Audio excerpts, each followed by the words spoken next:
Alhamdulillahilladzi arsala rasulahu bil huda wa dinil haq liyudhhirahu 'alad dini kullih wa kafa billahi syahida.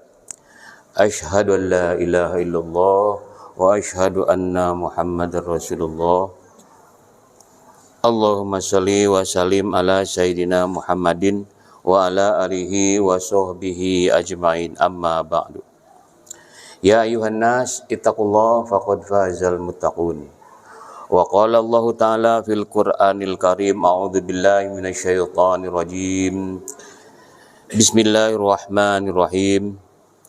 Ya ayyuhalladzina amanu kutiba alaikumusiyam kama kutiba alal ladzina min qablikum la'allakum tattaqun. Hadirin sidang salat Jumat yang dimuliakan Allah Subhanahu wa taala.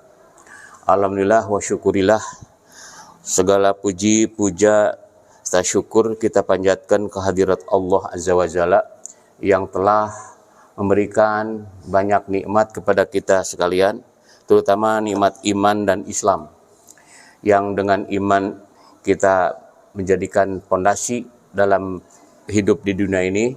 Dengan Islam kita mendapat petunjuk untuk mencapai ridha Allah Subhanahu wa taala. Hadirin rahimakumullah, tidak terasa kita sudah di penghujung bulan Sya'ban.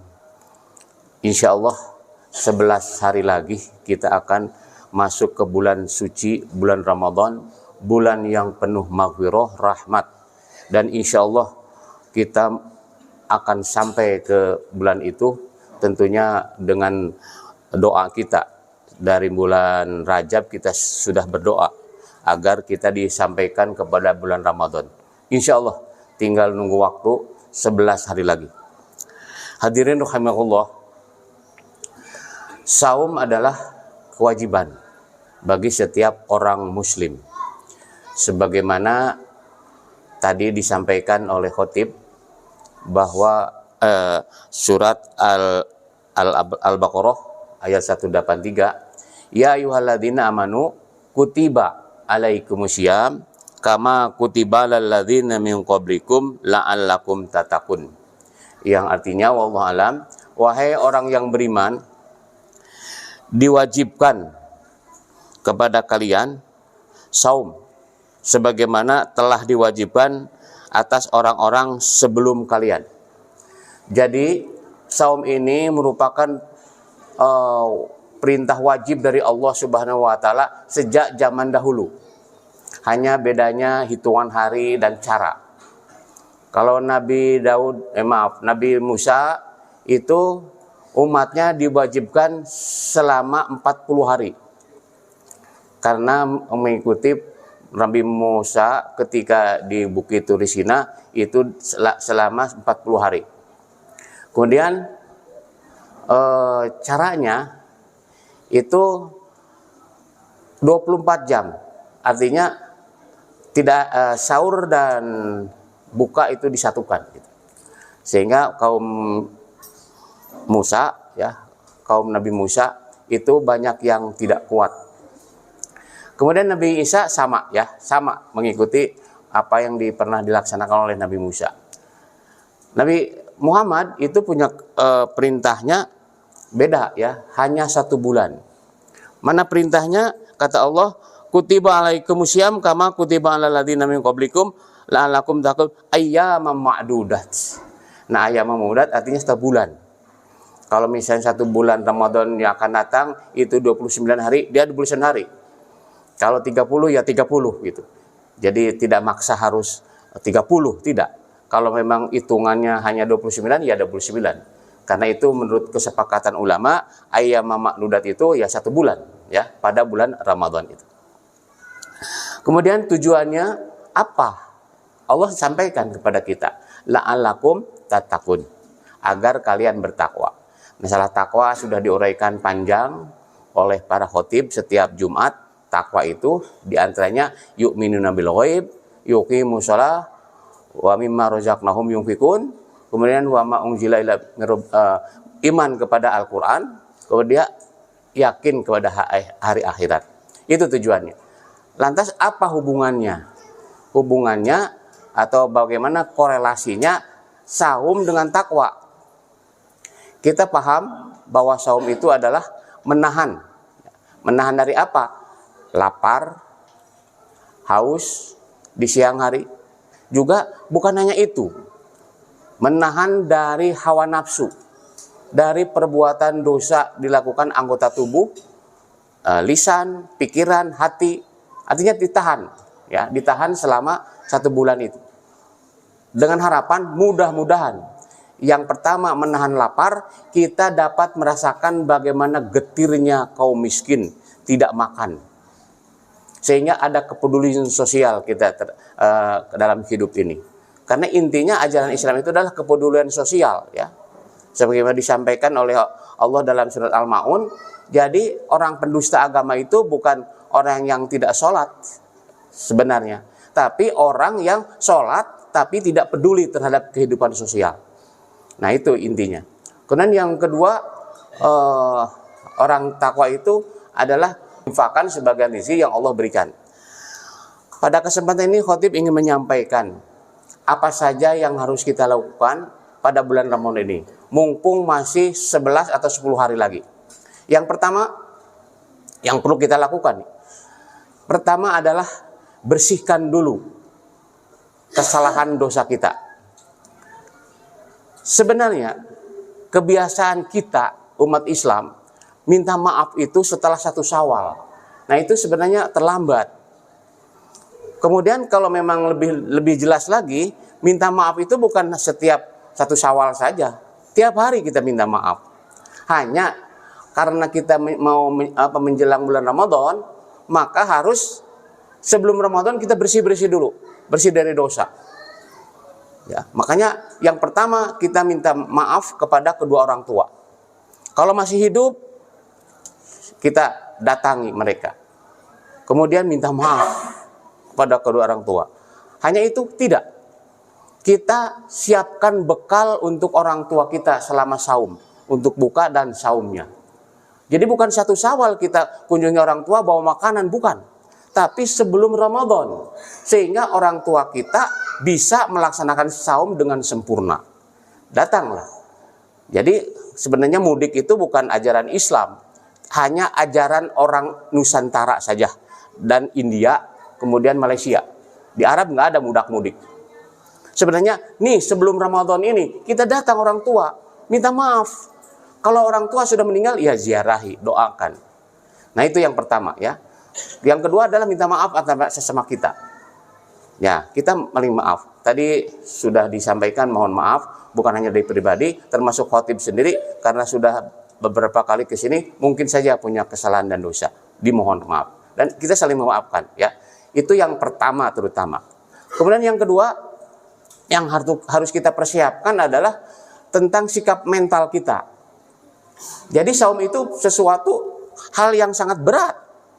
Apalagi bagi orang yang memang tidak pernah saum Senin Kemis, belum biasa gitu. Itu sesuatu yang berat. Dan memang saum itu harus lapar-lapar, harus bekerja, cari uang dan sebagainya, tapi dalam kondisi lapar. Nah, itu harus disiapkan. Terutama hati kita harus ikhlas, ridho, sabar. Mudah-mudahan saum kita ini diterima oleh Allah Subhanahu wa taala. Kenapa? Karena kata Rasulullah, banyak orang yang saum hanya lapar dan dahaga saja. Karena hatinya tidak saum, pikirnya tidak saum, kemudian anggota tubuhnya tidak saum, gitu. Itu yang kedua, ya. Terutama ya siapkan mental kita. Kemudian yang ketiga yang perlu dipersiapkan adalah tentang pelaksanaan yaitu membaca Al-Quran. Mengapa dalam bulan Ramadan kita harus banyak membaca Al-Quran? Karena ini jawabannya. Karena Al-Quran itu diturunkan kebanyakan pada bulan Ramadan. Ketika turun ke Rasulullah itu kebanyakan pada bulan Ramadan. Termasuk surat yang pertama diturunkan adalah pada tanggal 17 Ramadan. Itu yang disebut Lailatul Qadar. Kemudian akhir-akhir juga dalam terakhir 10 terakhir itu juga banyak diturunkannya Al-Quran. Nah itu makanya kita sebagai umatnya, sebagai hambanya harus mempersiapkan. Bukan hanya membaca yang penting tamat, tadarus, bukan. Memang itu juga punya pahala. Tapi yang paling penting adalah memahami Al-Quran. Sebab Quran itu huda linnas. Karena banyak sekali orang yang membaca Al-Quran, bahkan yang hafal Al-Quran, tapi tindak tanduknya bertentangan dengan Al-Quran. Termasuk para ulama, naudzubillah min dzalik. Dia paham Al-Quran, tapi tidak mengamalkan, malah menginjak-injak Al-Quran. Demi jabatan, demi fulus, dia rela mengorbankan akidahnya. Naudzubillah, summa naudzubillah. Bagi kita, insya Allah, mungkin DKM menyelenggarakan pembahasan Al-Quran, pendalaman Al-Quran. Di sini banyak ustadz, supaya paham. Itu tuh alif lam mim atau Al-Baqarah itu apa artinya sih? Atau jangan yang tinggi-tinggi lah. Juz amma aja. Apa artinya itu? Sehingga bagaimana mengamalkannya, itu yang penting. Dan insya Allah akan membuka hati kita ketika bulan Ramadan, Allah memberi hidayah. Asal mau kita. Asal mau. Agar kita memahami Al-Quran untuk diamalkan. Jadi Quran itu bukan hanya untuk dibaca. Apalagi hanya di lagu-lagu. Tapi diamalkan. Karena menurut Al-Quran Al-Baqarah tadi, hudal lil mutakin. Dalam surat Al-Baqarah dalam hudalinas untuk petunjuk bagi manusia. Jadi bagaimana kita akan menjadikan Quran petunjuk? Paham juga tidak. Terapalagi kita orang Sunda, orang Indonesia nggak ngerti bahasa Arab. Bagaimana? Maka apa yang harus kita lakukan? Belajar. Manfaatkan bulan Ramadan ini untuk belajar, terutama Al-Quran. Kemudian yang selanjutnya adalah bahwa saum itu memang ibadah, itu diyakini. Dan kita juga harus berusaha bagaimana agar sahurnya ibadah, bukanya ibadah. Ya bagaimana? Ikuti petunjuk Rasul. Apa kata Rasulullah? Percepat buka, akhirkan sahur. Itu bukan hanya istilahnya hanya sekedar kata-kata, tapi ternyata itu luar biasa. Ya, apa yang harus dilakukan oleh kita? Ya sunnah Rasul. Ketika maghrib kita buka dulu. Nah, bagaimana bukanya? Ada petunjuk dari Rasulullah. Harus air putih. Kalau air jam-jam. Kemudian makanannya apa? Makanannya korma. Ditamsilkan atau istilahnya disamakan. Kalau di Indonesia nggak ada korma. Bahwa korma itu adalah makanan yang khas Mekah. Yang kedua, sifatnya korma itu manis. Yang kedua, korma itu tidak harus dimasak dulu. Maka apa yang harus kita lakukan? Indonesia jangan maksakan diri beli korma. Ada di sini juga makanan pokok buah-buahan itu adalah pisang. Pisang itu bagus. Dari berbagai kesehatan, pisang itu makanan yang bagus. Malah dalam Al-Quran, pisang itu makanannya surga. Kalau nggak ada pisang, ya cari yang lain. Ya misalnya mangga atau apalah yang bisa dimakan. Itu sunnah kita itu. Supaya melakukan sunnah, ya itu dulu makannya. Nah baru setelah itu kita boleh makan yang lain. Karena perut sudah kembali normal.